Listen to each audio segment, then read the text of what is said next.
ഇപ്പോൾ എല്ലാ ഷോപ്സിലും അവൈലബിൾ ആയിട്ട് കിട്ടുന്നതാണ് സോയാബീൻ അല്ലെങ്കിൽ സോയ ചങ്ക്സ്. പ്രോട്ടീൻ ധാരാളമായിട്ട് അടങ്ങിയിട്ടുള്ള എന്നാൽ കൊളസ്ട്രോൾ ഇല്ലാത്ത ഒരു ഭക്ഷണ വസ്തുവാണ് ഈ സോയ ചങ്ക്സ്. ഒരു ക്യൂബ് പോലെയോ അല്ലെങ്കിൽ ബോൾസ് ആയിട്ടൊക്കെ നമുക്ക് പാക്കറ്റുകളിൽ കിട്ടുന്നതാണ് ഈ സോയാബീൻ അല്ലെങ്കിൽ സോയാബീൻ എന്ന് പറയുന്നത്. നമ്മുടെ പയറുവർഗ്ഗത്തിൽപ്പെട്ട ബീൻസും നമ്മൾ യൂസ് ചെയ്യുന്ന പയറും ഒക്കെ പോലെ തന്നെ പയറുവർഗ്ഗത്തിൽപ്പെട്ട ഒരു ചെടിയാണ് സോയാബീൻ അല്ലെങ്കിൽ സോയാബീൻ. സോയാബീനിൽ അടങ്ങിയിട്ടുള്ള സോയ ഓയിൽ എക്സ്ട്രാക്ട് ചെയ്തതിന് ശേഷം വരുന്ന ബൈ പ്രോഡക്റ്റ് ആണ് നമുക്ക് ഇതുപോലെ ക്യൂബ്സ് ആയിട്ടും അല്ലെങ്കിൽ ബോൾസ് ആയിട്ടും ഒക്കെ മാർക്കറ്റിൽ അവൈലബിൾ ആയിട്ടുള്ള സോയ ചങ്ക്സ്. നമ്മളിൽ മിക്ക പേരും ഒരു തവണയെങ്കിലും സോയ ചങ്ക്സോ അല്ലെങ്കിൽ സോയാ മിൽക്കൊക്കെ ഉപയോഗിച്ചിട്ടുള്ളവരാണ്.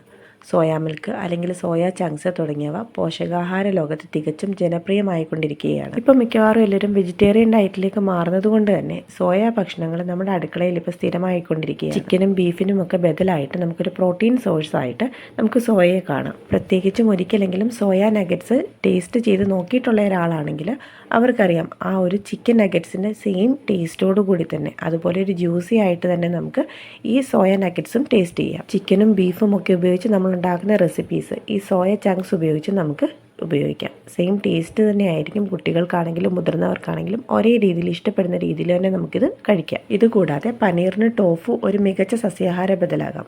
കൂടാതെ ലാക്ടോസിന് എന്തെങ്കിലും അലർജിയൊക്കെ ഉള്ളവർക്കാണെങ്കിൽ പാലിന് പകരമായിട്ട് ആരോഗ്യകരമായിട്ട് കഴിക്കാൻ പറ്റുന്നതാണ് സോയയുടെ പാല്. വെജിറ്റേറിയൻസിനാണെങ്കിലും നോൺ വെജിറ്റേറിയൻസിനാണെങ്കിലും സോയ കൊണ്ടുള്ള ഭക്ഷണങ്ങൾ എല്ലാവരെയും ഒരുപോലെ തൃപ്തിപ്പെടുത്തുന്നത് തന്നെയാണ്. സോയ നമ്മുടെ ഡെയിലി ഡയറ്റിൽ ഉൾപ്പെടുത്തേണ്ടതിൻ്റെ ആവശ്യകത വിശദീകരിക്കാനായിട്ട് food safety and standard authority of India അതിൻ്റെ ഒഫീഷ്യൽ ട്വിറ്റർ ഹാൻഡിലിൽ അതിനുള്ള വിശദീകരണം നൽകിയിട്ടുണ്ട്. സോയാബീൻ, സോയ ഗ്രാന്യൂൾസ്, നഗറ്റുകൾ, ടോഫു, സോയ പാൽ, സോയ മാവ്, സോയ നട്ട്സ് എന്നിങ്ങനെ ദിവസവും കഴിക്കാവുന്ന സോയ ഉൽപ്പന്നങ്ങളെക്കുറിച്ചും ഈ പോസ്റ്റിൽ പറയുന്നുണ്ട്. അപ്പോൾ നമുക്ക് സോയ സ്ഥിരമായിട്ട് കഴിച്ചു കഴിഞ്ഞാലുള്ള ആരോഗ്യ ഗുണങ്ങൾ എന്തൊക്കെയാണെന്ന് നോക്കാം. അതിൽ ഏറ്റവും എടുത്തു പറയേണ്ട ഒരു കാര്യമാണ് സോയയുടെ എല്ലാ ഫുഡ് ഐറ്റംസിലും നാരുകൾ കൂടുതലായിട്ട് അടങ്ങിയിട്ടുണ്ട്. ഉയർന്ന അളവിൽ ഫൈബർ അടങ്ങിയിട്ടുള്ളത് കൊണ്ട് തന്നെ നമുക്ക് ദഹനം, മെറ്റബോളിസം, മലവിസർജനം, കുടലിൻ്റെ ആരോഗ്യം എന്നിവ നിയന്ത്രിക്കാനായിട്ട് സഹായിക്കും. ശരീരഭാരം കുറയ്ക്കാനും രക്തത്തിലെ പഞ്ചസാരയുടെയും കൊളസ്ട്രോളിൻ്റെയും അളവ് നിയന്ത്രിക്കാനും ഒക്കെ ഈ ഘടകങ്ങൾ നമ്മളെ സഹായിക്കും. ഹൃദ്രോഗം, സ്ട്രോക്ക്, ചിലതരം ക്യാൻസറുകൾ തുടങ്ങിയ ആരോഗ്യ പ്രശ്നങ്ങളുടെ സാധ്യത കുറയ്ക്കാനായിട്ട് ഇത് സഹായിക്കും.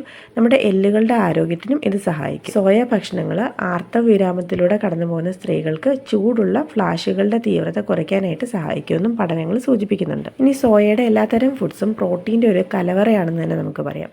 നമ്മുടെ മനുഷ്യ ശരീരത്തിലെ നിർമ്മാണ ഘടകമാണ് പ്രോട്ടീൻ. ഇത് നമ്മുടെ പേശികളുടെ ശക്തിയും ആരോഗ്യം വർദ്ധിപ്പിക്കാനും നമുക്ക് വിശപ്പ് കുറയ്ക്കാനും നമ്മുടെ അസ്ഥികളുടെ ആരോഗ്യത്തെയും മറ്റും പ്രോത്സാഹിപ്പിക്കാനും ഒക്കെ സഹായിക്കും. നമ്മുടെ ഡെയിലി ലൈഫിൽ നമ്മുടെ ശരീരത്തിന് ആവശ്യമായിട്ടുള്ള പ്രോട്ടീന് ഈ സോയ ഡെയിലി യൂസ് ചെയ്യുന്നതിലൂടെ നമ്മുടെ ശരീരത്തിന് ലഭിക്കും. ഇനി ഈ സോയയുടെ എല്ലാ ഫുഡ് ഐറ്റംസും ഒമേഗ 3 ഫാറ്റി ആസിഡുകൾ കൊണ്ട് സമ്പുഷ്ടമാണ്. ഇത് നമ്മുടെ ഹൃദയ സംബന്ധമായിട്ടുള്ള അപകട സാധ്യതകൾ കുറയ്ക്കാനും നമ്മുടെ ബ്ലഡ് പ്രഷറിൻ്റെ അളവ് നിയന്ത്രിക്കാനും ഒക്കെ ആയിട്ട് സഹായിക്കും. അതുമാത്രമല്ല ഇത് ഏറ്റവും ഹെൽത്തിയാണ്. മാത്രമല്ല ഇതിൽ സാച്ചുറേറ്റഡ് ആയിട്ടുള്ള ഫാറ്റ് വളരെ കുറവാണ്.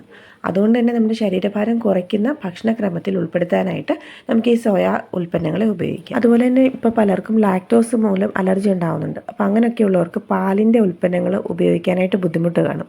അപ്പോൾ അങ്ങനെയൊക്കെയുള്ളവർക്ക് പാലിന് ബദലായിട്ട് ഈ സോയയുടെ പാല് ഉപയോഗിക്കാനായിട്ട് സാധിക്കും. അതുകൊണ്ട് തന്നെ സോയയുടെ പ്രോഡക്റ്റ്സ് എല്ലാം തന്നെ നമുക്ക് കുഞ്ഞുങ്ങൾക്കാണെങ്കിലും മുതിർന്നവർക്കാണെങ്കിലും നല്ലൊരു പ്രോട്ടീൻ്റെ സോഴ്സായിട്ട് നമുക്ക് യൂസ് ചെയ്യാം.